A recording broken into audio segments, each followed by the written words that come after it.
And we ended the last part talking about priorities. Priorities are important, and having the correct priorities are the things that we're talking about, right? And so, just a quick review: is it society that trains us to be family members, or is it family that trains us to be good members of society? That's something to think about, right? It's more important for the family to be the one that decides how society functions. As long as the family is doing what they're supposed to, and each person is fulfilling their role in the family, then there's no reason why we can't have an effect on society. Because remember, the way society works is the majority of people kind of shift the paradigm, shift what people will say is right and what is wrong. The reason why there are so many people today who think certain things are okay when they're not is because the majority is voicing their opinions about what they think is right and wrong. However, those of us who know what's right aren't doing anything about it. The adults aren't adulting. They're not teaching the children. Because right now, the way things are, everything's being run by children. Right? Everything's being run by children who have no experience, who think they know what's best. They have no respect for authority. They're going to do whatever they want. And while, they're free to do that, there are certain things that are just not acceptable, right? So, are the problems in the family the result of a breakdown in society, or are the problems in society a result of a breakdown in the family? The problems that we see in the world today, as far as the way society goes, can be traced back to the family. A failure in the family. So how do we determine if a family is strong? Are they following the model? Really? Who determines what's strong? It's God, right? Is it Webster? Sociology, anthropology, culture, religious leaders, the internet? No, it can't be. If we go by this, then it's, everybody has their own view of what family is. Your version of family, your version of family, your version of family. And once again, we'll never agree upon what the family is supposed to be like. Only when we go back to what God says and His model. Remember, He created the whole concept of the family in the first place. The best place to get an explanation of how the family unit is supposed to work is from its origin, from its creator, right? Now, don't forget, stories like Alfredo and Regina are real. They happen. I know people that are like this, right? And so don't forget that the only way for this to be avoided is for us to really go back to what is priority in our lives. Are our kids our priority, or is our job? I realize the job is important and you need to have income. But if you're going to spend more time at the job, and when you come home, you're not going to spend any time with your kids, that's not going to be a good outcome, right? It's not going to turn out well because you won't have a good relationship with your kids. They won't know the difference between what's right and what's wrong. Mom has to struggle because when mom's at home and dad's out working, I come home and I find out my kids have disrespected my wife. It's not a good day for my kids. Okay? My kids listen to me because they are afraid. They're afraid of what I can do, what I am capable of. I don't beat them. I discipline them. And there's a very big difference between discipline and abuse, right? When they do something wrong, there's a punishment that is equal to the whatever they did that was wrong. And then there's a lesson learned from it, right? Anyway, so priorities. Having the correct priorities is the first step in having a strong family. And don't forget the point about the jar. So if you were accused of being a Christian, would there be enough evidence to convict you?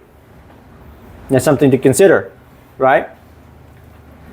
All right, so we must make our families a priority of fact rather than a priority of intention. What do I mean by that? If you think about it, the list that we make, yeah, ideally this is the top 5 that I would like to have, but in reality, is it? Well, it depends on how much time you spend, how much focus you put on those things, diba? See, the price must be paid, no matter what the cost might be. If it means that I have to focus on my family over my job, then I need to do what is necessary in order for that. If I need to get a different job, then so be it. If I have whatever I need to do in order to accomplish the things that I'm responsible for, that needs to happen, right? After all, which person among us has a lifelong goal of spending their life working hard every day to buy a nice house, bring home plenty of food and money, only to raise up a bunch of monsters that will destroy both the house and each other as they try to get their share of everything once you die? Is that our goal? No, absolutely not. That's not what I wish for my children. I wish that when my children get old and I am no longer around, they stay together and rely upon each other. Look out for one another. Take care of one another as a family should. That's what my hope is. But if I don't invest in that situation, that's not going to happen. Diba? We have got to make sure that necessary time, and we've got to make the necessary time and learn what we must learn in order to save our society from destruction from within. Because that's where it is. It's currently spiraling. People who need to step up and fix things aren't stepping up because they're too busy at work. They're too busy at school. Let's look at Proverbs. We're gonna start with Proverbs chapter 28, verse 6. And we got a couple of passages, Mark chapter 8 and Matthew chapter 6, that we want to look at before we go in to the next part.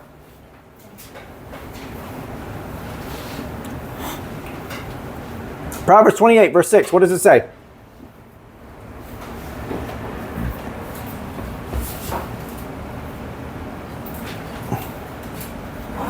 Who would like to read?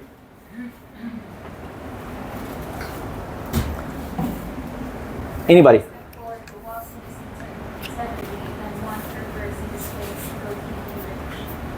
I'm sorry, I can't hear you. You're going to have to speak up. Better is the poor.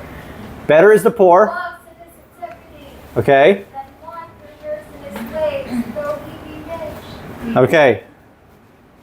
The next one, Mark chapter 8. Mark chapter 8, 36. What does it say?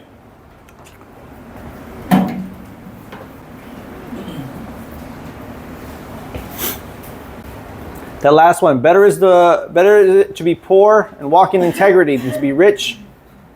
For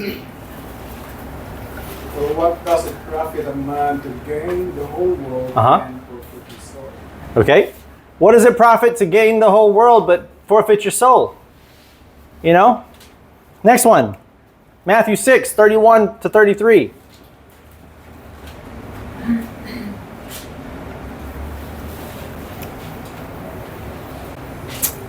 Go ahead, John. So do not worry, saying, what shall we eat? Or what shall we drink? Or what shall we wear? For the pagans run after all these things, and your heavenly Father knows that you need them. But seek first his kingdom and his righteousness, and all these things will be given to you as well. What's the point of all three of these?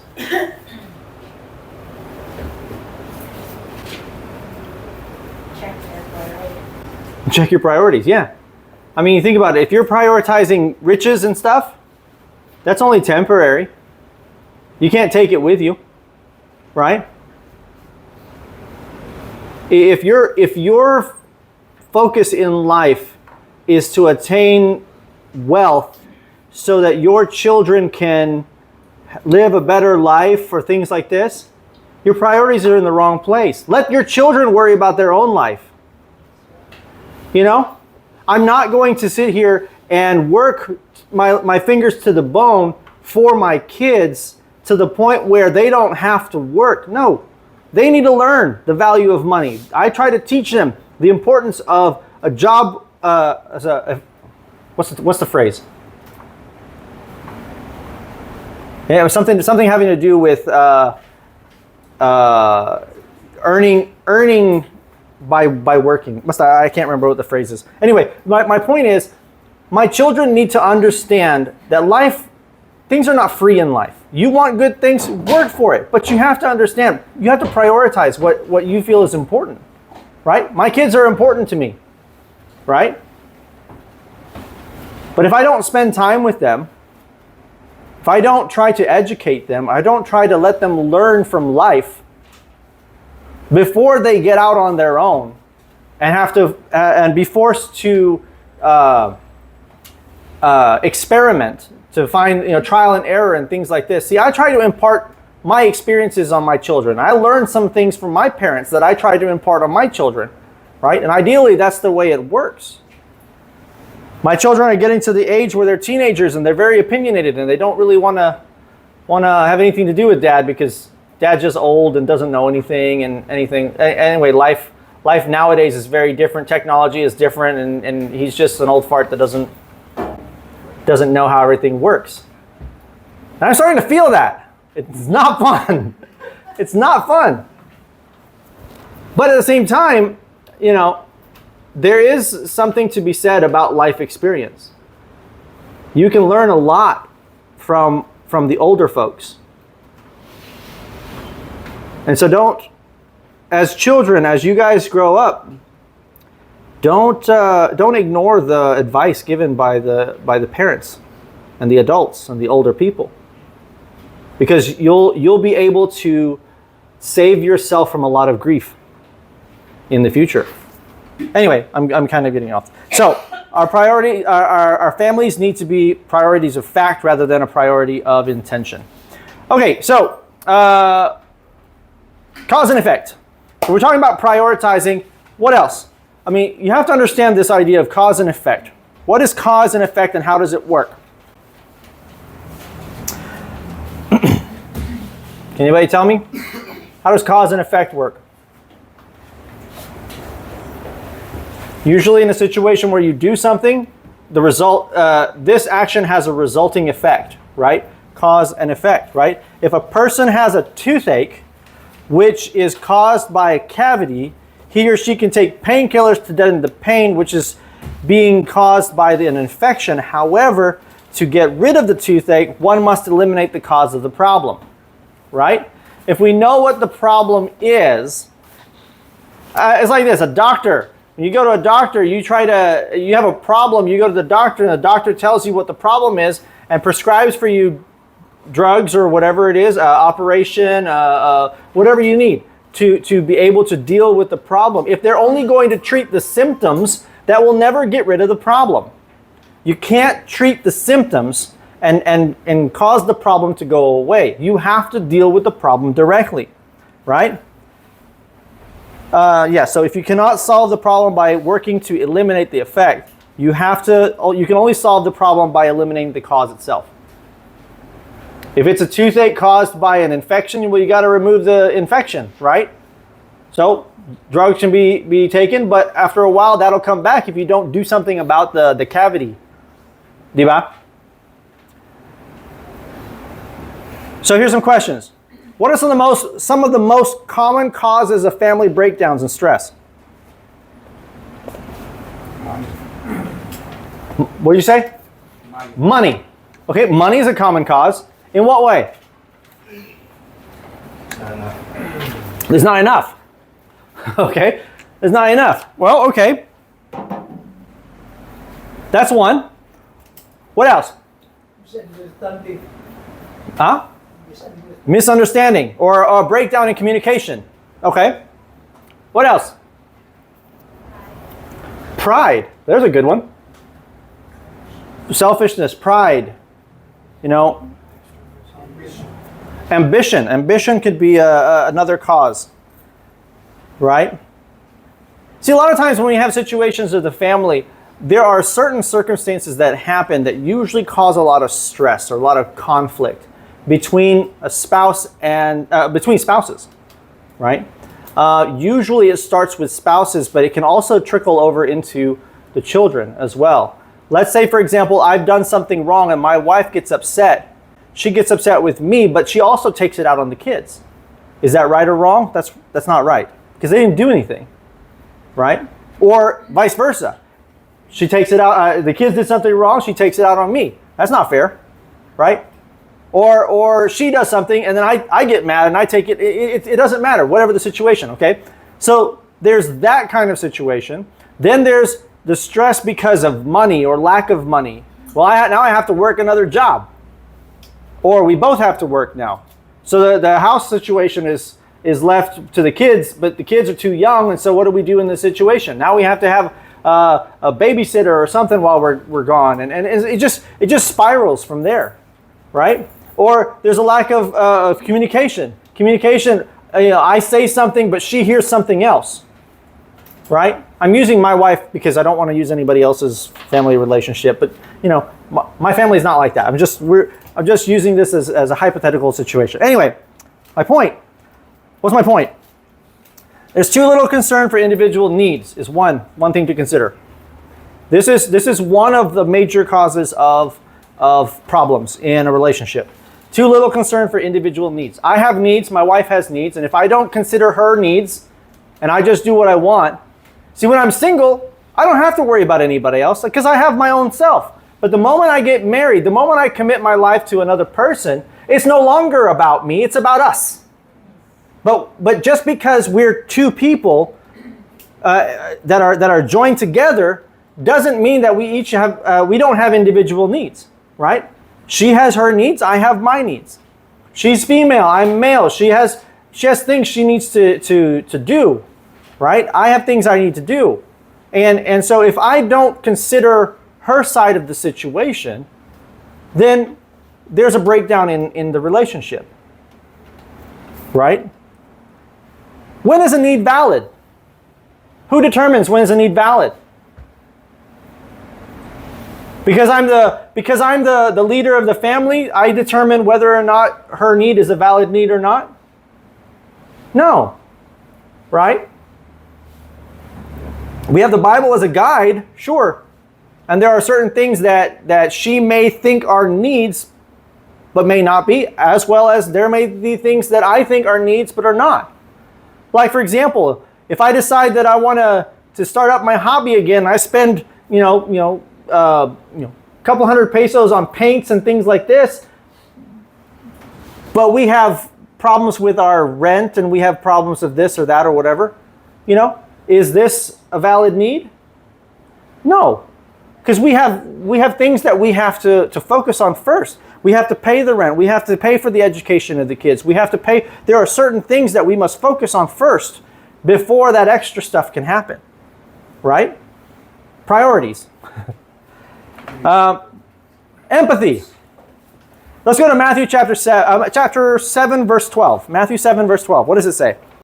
Therefore, whatever you desire for men to do to you, you shall also do to them, for this is the law and the prophets. But the Pharisees, when they heard that he had put the Sadducees to silence, gathered themselves together. One of them, a lawyer, asked him a question, testing him. Teacher, which is the greatest commandment in the law? Jesus said to him, You shall love the Lord your God with all your heart, and with all your soul, and with all your mind. This is the first and great commandment. A second likewise is this, You shall love your neighbor as yourself. The whole law and the prophets depend on these two commandments. Okay, so there's two things that were mentioned here, right? It says, love the Lord your God with all your heart, with all your soul, with all your mind, or something like that. This word love here is agape. We have to agape the Lord. And then the second one is we have to agape our neighbors as we agape ourselves. We know how to love, right? You know how to love because you do it to yourself every day. You take care of yourself. You provide the things that you need, right? So we know how to do it. We just have to apply it to other people. So when it comes to the relationship, a family relationship, my kids have needs, my wife has needs. I have to put myself in their shoes and consider things from their perspective. right? This is where communication comes into the situation. When is a need valid? Oh, you want this thing or whatever. Well, I don't think that's a necessary thing. But that's coming from my own viewpoint. But if I try to understand their situation, I try to understand why it is they believe they need this thing. And there's dialogue going back and forth between the children or the spouse or things like this. We come to an understanding. This is why communication is important, right? Empathy, putting yourself in the other person's situation or other person's shoes, right? Satisfying needs is a give and take situation, right? Sometimes there's a need, and there's going to be a situation where I may have to give up something in order for that to happen. But that comes from dialogue, right? It's a give and take. If I'm always satisfying my needs or my wants and never hers, that's unfair, right? If her needs contradict mine, or if there's a situation where there's a conflict, well, there needs to be a dialogue. There needs to be communication to figure out what's the best course of action. Because the husband's job is to do what is best for the family. And the question is focusing on this need or this desire or this want going to be what is best for the family? You know? My parents, when I was younger, there were times where I wanted to go to my friend's house to sleep over or to hang out or whatever. There were times where my parents said no. And I thought they were being unreasonable. That's not fair. You know? But as a child, you don't really know what's what. There's a lot of things in the background that I was not aware of. As a parent, though, when my children are asking the same things, they don't understand what I'm having to deal with and the things that are going on. Maybe we have already made plans with other people. They don't know about it, right? And so the answer is no. Not because I don't like you, but because we've already made plans. Do I need to explain myself to you? No. You just have to accept these things because you're the child. That's your role. With my wife, maybe she has plans that she would like to go out with her friends, right? But maybe there are things that we need to accomplish that prevents her from doing so. So there needs to be dialogue. We need to get both sides of the story before we make a decision on these things. And we decide it as a team, right? So, give and take. Now, this is where a lot of hang-ups happen. Majority of the problems that I've seen in relationships, where I've counseled people about marriage relationships and things like this is where the major breakdown happens. You have the what you call it? Little concern for individual needs, and then communication. There's a lack of communication. Or there's communication, but not the right kind of communication, if that makes sense. Now, what do I mean by that? What is communication?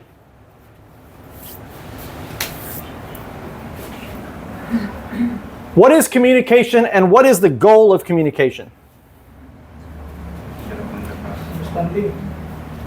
Right.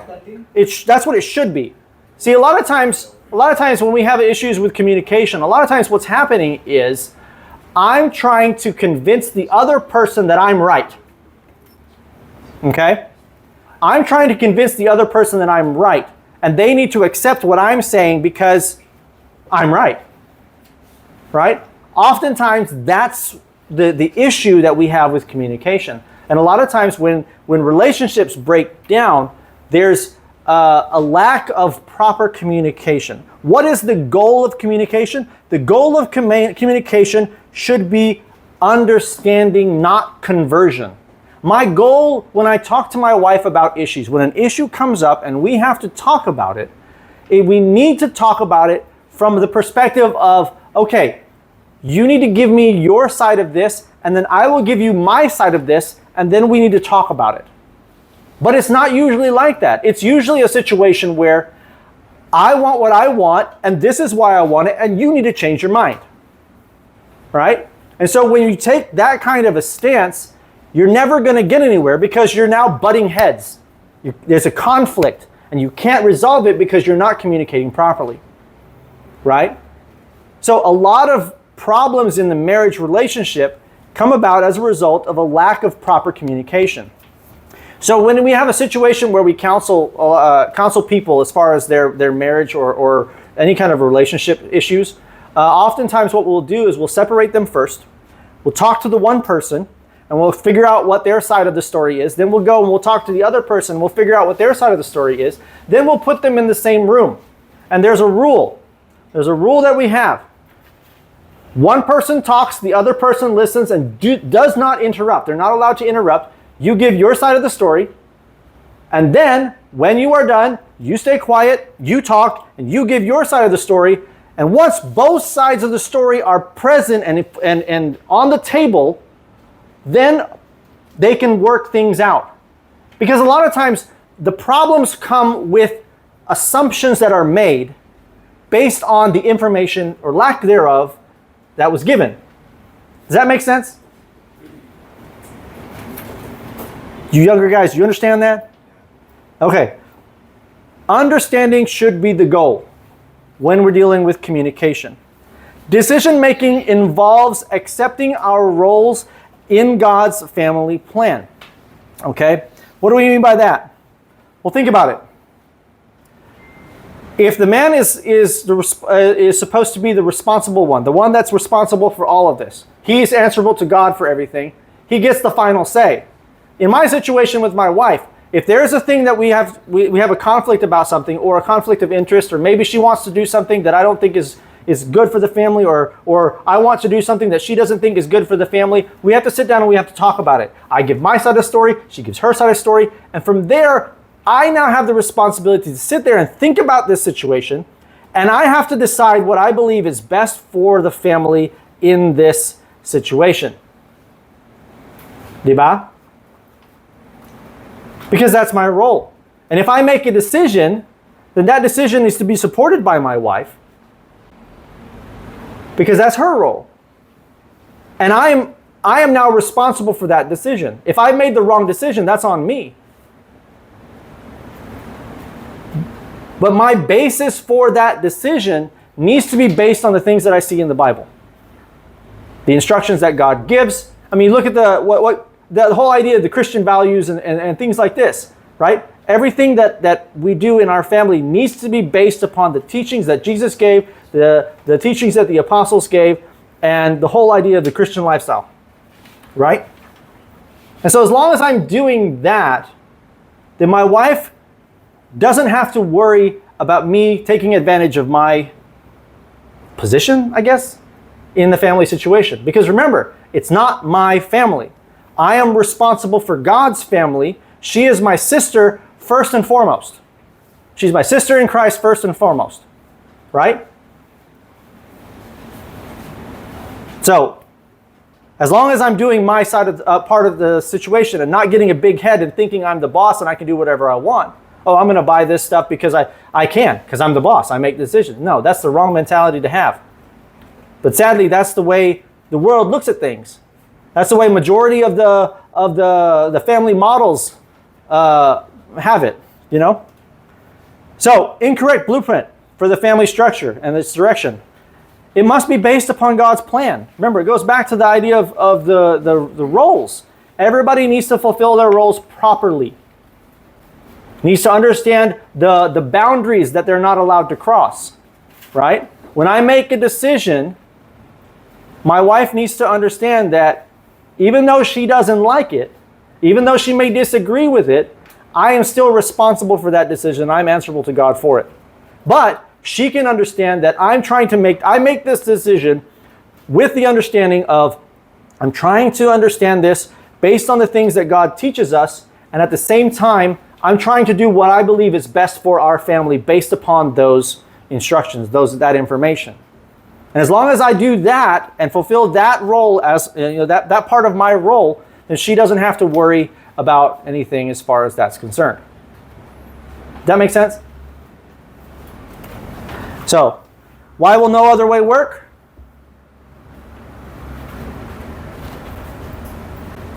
Because it's not based on the original model that God created, right?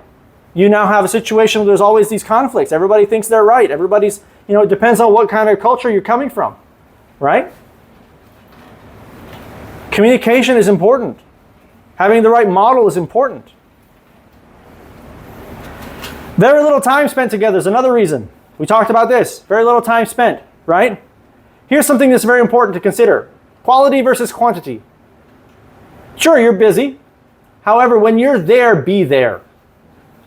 Right? Be there and make it something that is not necessarily memorable, but something that the children value, that the wife values. If I'm always at work, if I go to, like, say for example, if I get a job and have to go overseas and I'm gone for like 4 or 5 years and I come back and my children are older, they don't know who I am. Right? Sure, you may have communication over video calls and things like this, but that's not quality time. I can't get to know you over the video, right? But if I spend time with my kids, be interested in the things they're interested in, right? My kids like video games, and Jasmine likes the crocheting stuff and things. I don't like crocheting, but she likes crocheting. But I listen to her, and I take an interest in the things that she's interested in. Sean, he draws very well. It makes me sad because I don't have any talent as far as drawing. But at the same time, I take an interest in the things, and I try to encourage that, and I try to get involved in my children's lives, right? And it's hard because I go home, I'm tired. I just want to sleep. I just want to rest. The older I get, the more I want to sleep because I don't have the energy anymore. But I at least try to spend some time every night, just trying to get involved in the things that they're interested in. Liam's interested in sports. I don't want to wake up at 4 or 5 o'clock in the morning so I can take him to the basketball thing that he's doing now. But I will. And I'll be interested in it. Why? Because I value my children. They're a priority in my life. They weren't always a priority in my life, but they are. Because I understand that if I don't get involved in their life, they're going to raise themselves. You know? We need to connect. We need, people, we all need to connect with other people. That's just the way we're created. That's just the way humans are. Humans need connections. We won't survive if we're just by ourselves. And the deeper those connections, the better off we are. I have friends. I don't have many friends. I have a lot of friends in the church, but I don't have any friends that are like my wife. My wife is the deepest connection I have, right? Because that's what that relationship is. And if I can't rely on my wife to be there for me, if I'm having a bad day and she's there to encourage and things like this, if all I get is ridicule and yell all the time and things like this, that's not a good relationship. Cultivating a relationship is important, but it involves effort. You can't grow plants without putting an effort into it. You can't just put the seed in the ground and hope it grows, right? You want a good harvest? You fertilize it, you water it, you take care of all the pests and things like this. You put effort into it, right? And then from there it grows to become something important, something great. Another cause for family breakdowns is handling family crises improperly. I can't talk tonight. What do I mean by this? There are going to be times in our family life where something comes up that we're not ready for. House burns down, lose our job, accident happens, and now we have to pay all these hospital bills. You name it. There's all sorts of things that can happen. I want you to think about your time in school. Did you ever have any fire drills? You ever do that in school? Where there are times where, a scheduled thing where everybody's telling, okay, when the bell rings, everybody needs to practice what to do in order to deal with a fire situation, right? This is a practice situation for everybody so that they can know what to do in the time of crisis. Okay, if a family has a plan, if you plan ahead for crisis and everybody does their part, then there's no reason to worry. For example, let's say,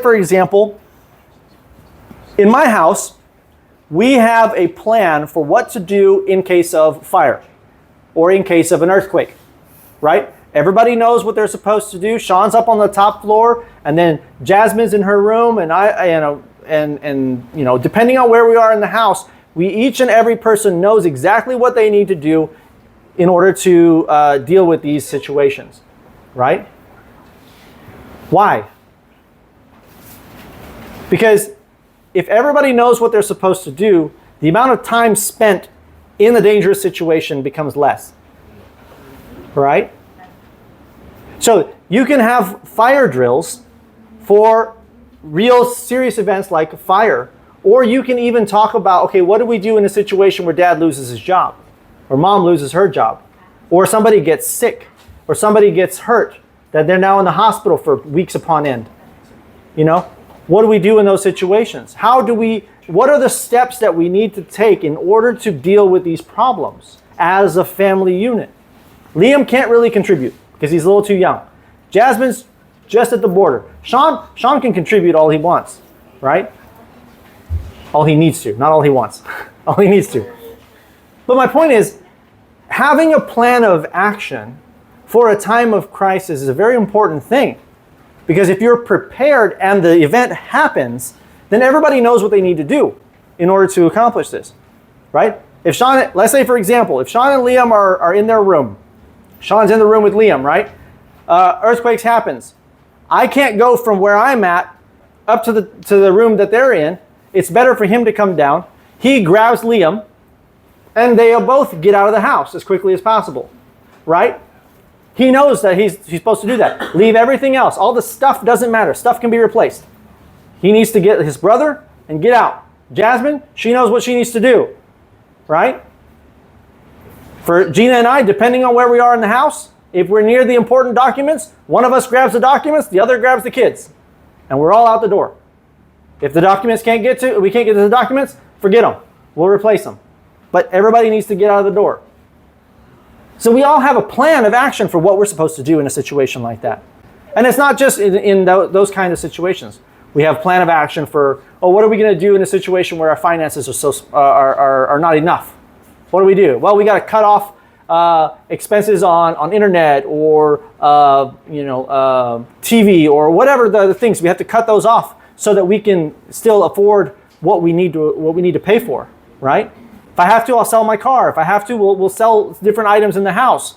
And we already have a priority of what should we sell first versus what should we sell last. You know? So we have a plan of action. Having a plan of action in a situation of crisis can help.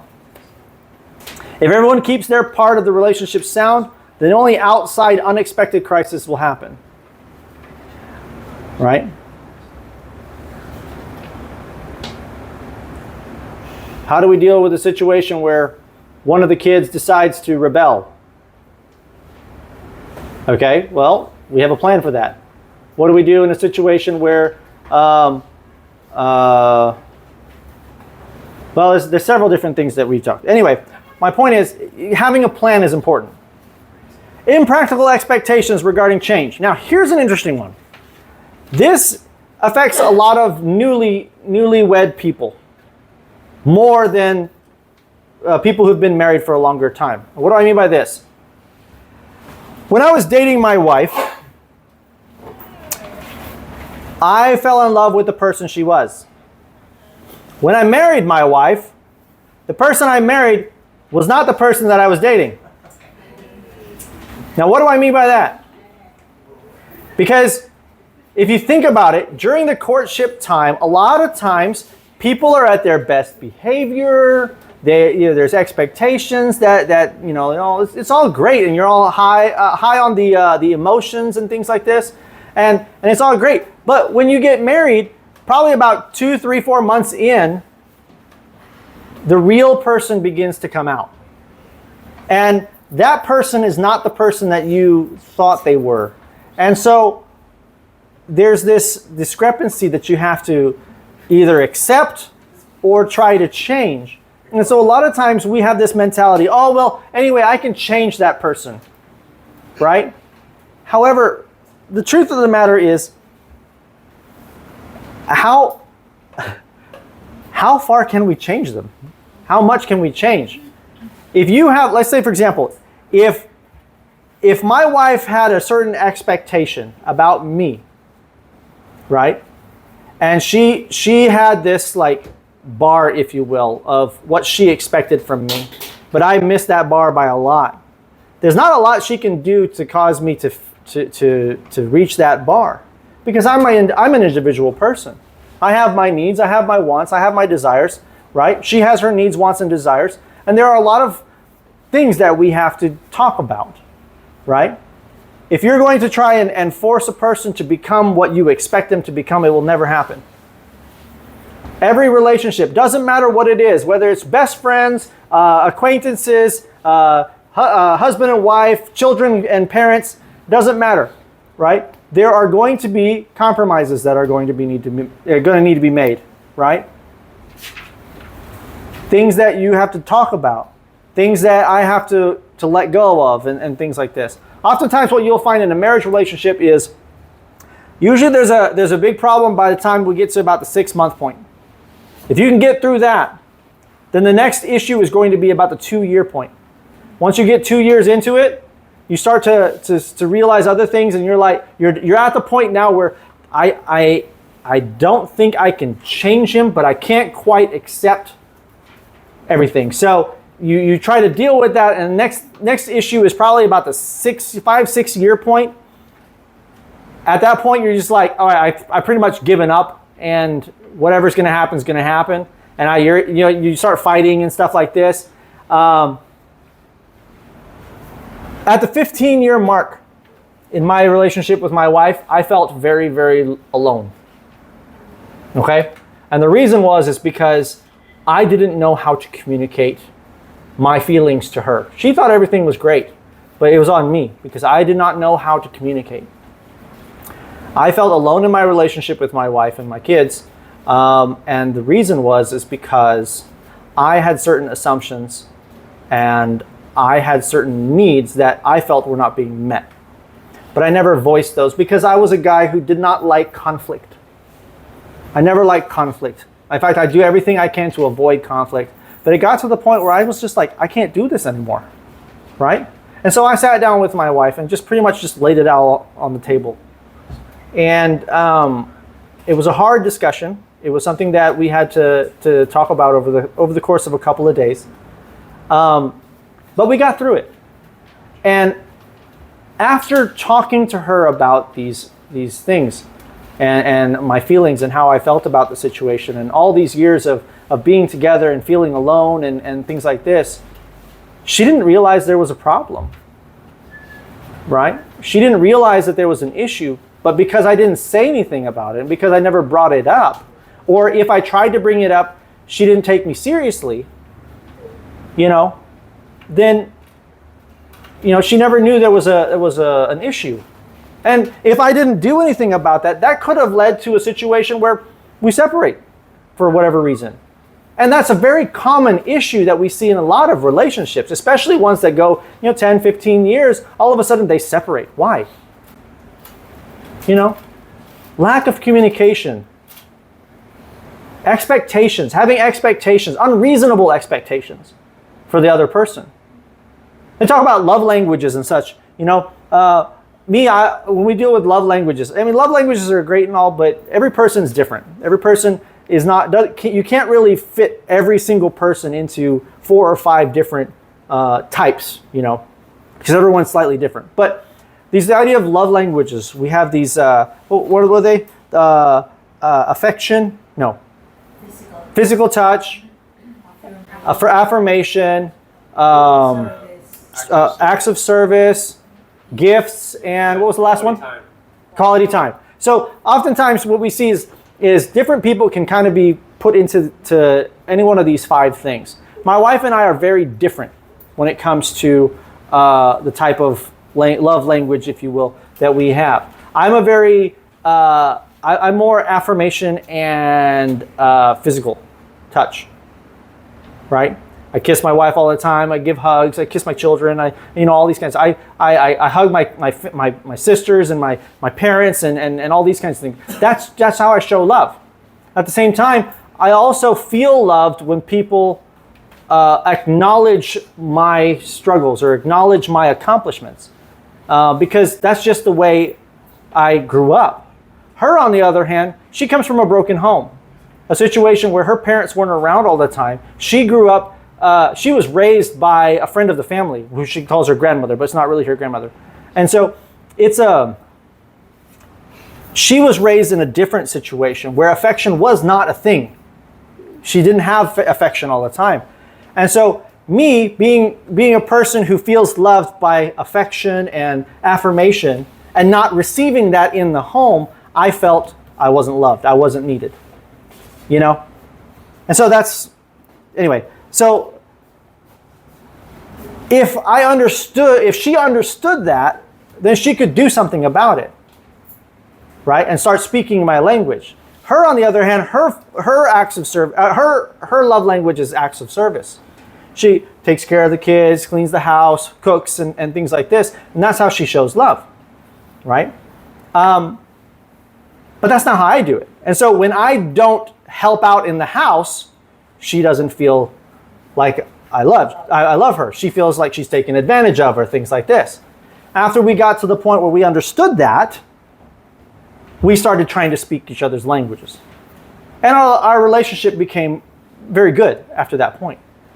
But communicating and understanding each other's side and acting upon that information is very important in a relationship.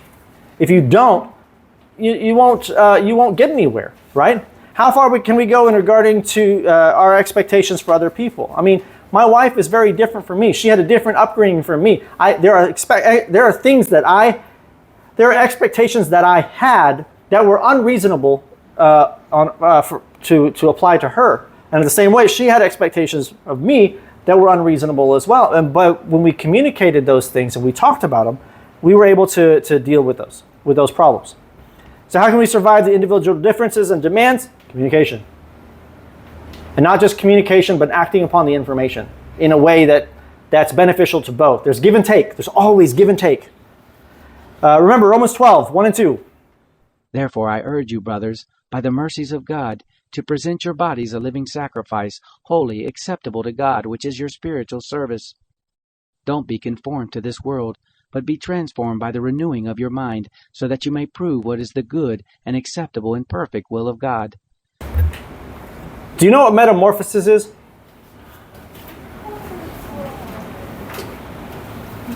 Yes. I'm sorry? Okay. Oftentimes when we think about metamorphosis, we go back to the idea of biology. Where, we have the caterpillar who has stages. It starts with an egg and then goes into the caterpillar and then pupa form, and then we go the butterfly, right? And so each stage has challenges and each stage has goals, right? And so as the stages progress, things begin to change with the ultimate goal of being the butterfly. Now, how does this apply to our situation here when it comes to relationships? Well, we have an ultimate goal, right? It's to be the model be a family that's based on the model that Christ or that God established, right? Okay, so how do we do that? Well, it's like a painter. When a painter, I use this I use this analogy often in the classes that I teach here at the Bible Study Center. Imagine a painter goes to a mountain to look at a scene, like a sunrise or things like this, and he wants to paint this scene, right? He doesn't just go up there and then look at the scene, then come home and then paint everything, right? He takes his equipment up there and he paints a little bit, and then he applies the things that he sees, and he paints it, and he looks and he paints, looks and paints, looks and paints, and every time he looks and he sees, he adds to the final picture. And as the picture develops, because he doesn't just paint everything in the corner and start working his way. He has a general outline of the different things that are there, and then he builds upon those, and there's layers upon layers upon layers until finally you have the final form of the image, right? How does that apply to this situation? Well, as we study the Bible and we learn about things and learn about Christ and the type of things that he did and the teachings that he gave and the attitude that he had and all the lessons that we learn about him, we study and we apply and we study and we apply and be more and more like him each day, right? We change in stages. The family is the same way, right? When you start a family, you don't know what you're doing. I didn't know. I had an idea based upon the things that I was told, but you don't really know. You're not really ready. And see, that's the thing.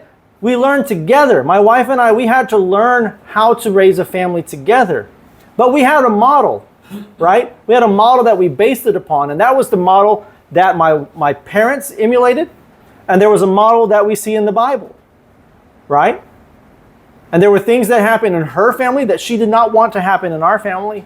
And so we changed things. We did things a little bit differently from everything. But we based our model upon the things that we saw in the book. So as we study and we learn things, we take it and we apply it to our family.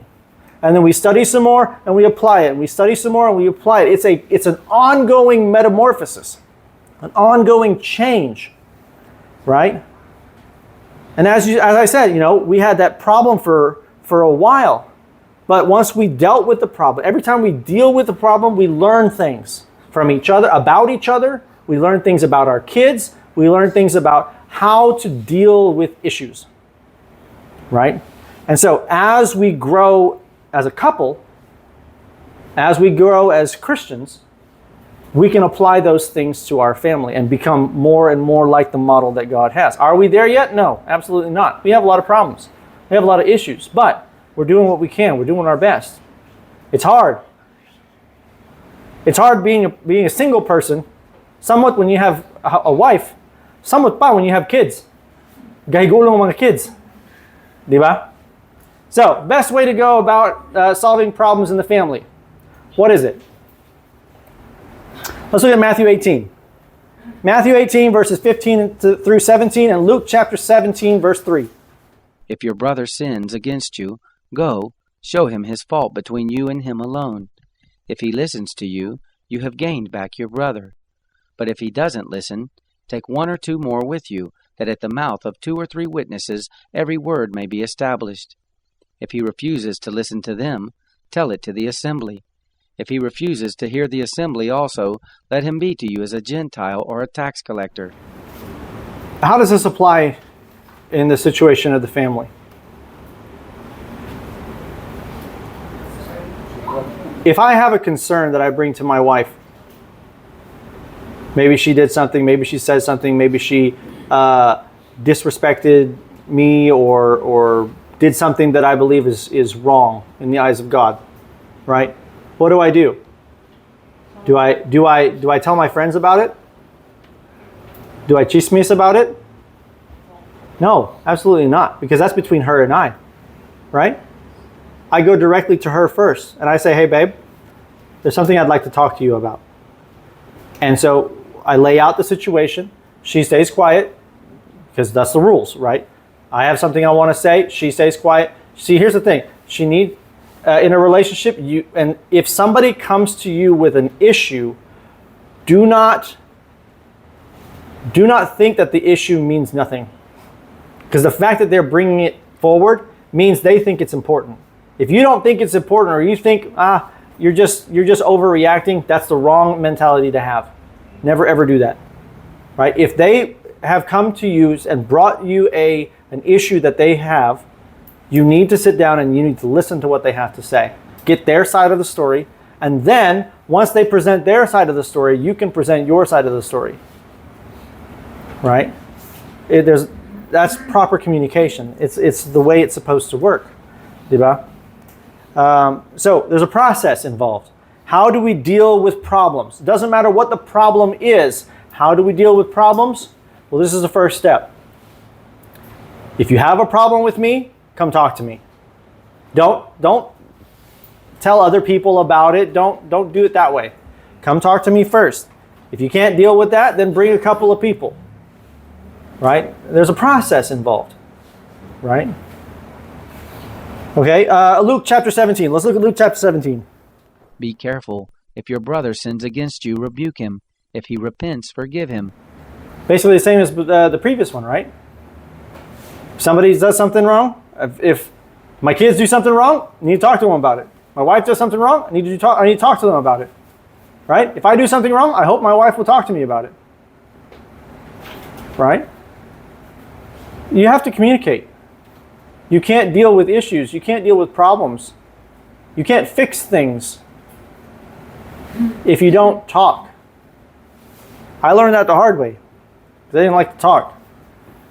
Is it necessary to get everyone involved in the everyone in the family involved in a commitment before?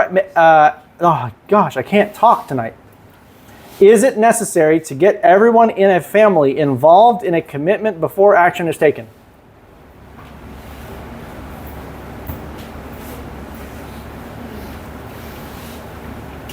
What do you mean by that? Well, there's a problem. We need to change things.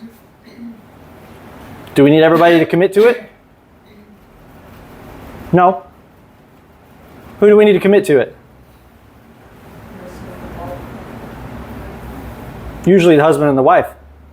Kids? Kids just obey the parents. Do I need to consult my son or my daughter to make decisions? No. I don't have to. Sometimes I do, especially if it affects them. Right? And they give their opinion. But will their opinion change my mind? That depends. If there's an issue, and I talk to Gina about something, and I tell her, okay, this is what I would like to do. What do you think? She talks to me, gives me some other ideas and stuff. I don't just make a decision willy-nilly, right? I don't just make a decision like that. I communicate with my wife. I talk to her about the situation. Say, hey, this is what I would like to do. What do you think? And I get her opinion, right? Do I consult my children? No, I don't, because they're children, right? When they're on their own, they get into their own house, they have their own families, they can do whatever they want. But while they're in my house, they follow my rules, and that's the way God set it up. Diba? I don't have to get their opinion. I do sometimes, but I don't have to. Now, but my wife, we talk about things. We have to communicate. There has to be communication. Right? Okay, questions. Is it possible for the above mentioned process to be followed and not achieve success?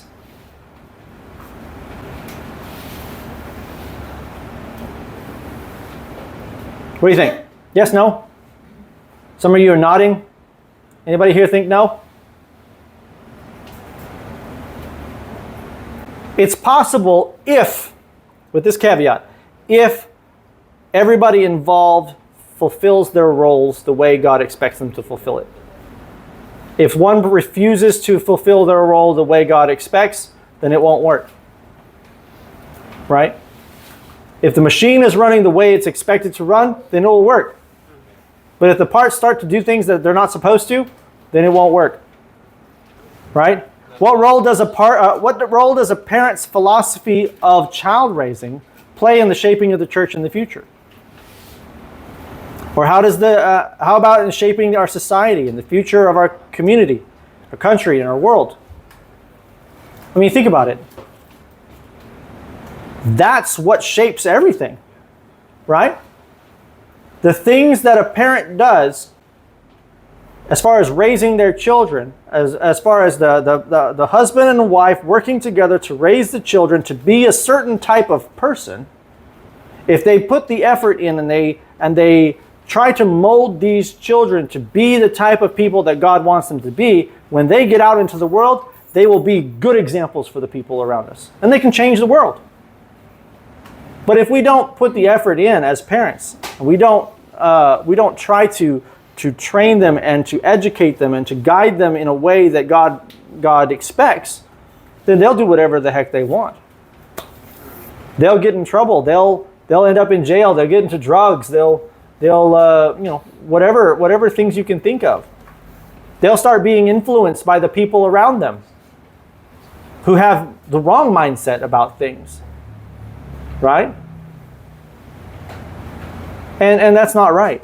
That's not right. So we have to be very careful when we're dealing with the whole family situation. The family situation is a very important thing. And it's the responsibility of the parents, especially the fathers. And the culture here doesn't look at it that way. In general. There are cultures around the world that look at this in a different way as well. Okay, so I give you guys this material. I ask you guys, take it with you when you go home and look at this stuff and look and see, the context of all of this. If you find problems with it, come talk to me. Right?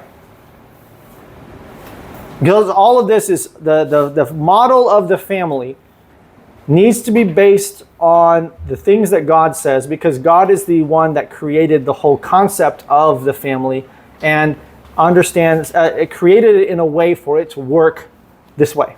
And as long as we follow that model, there's no reason why we can't work out any problem.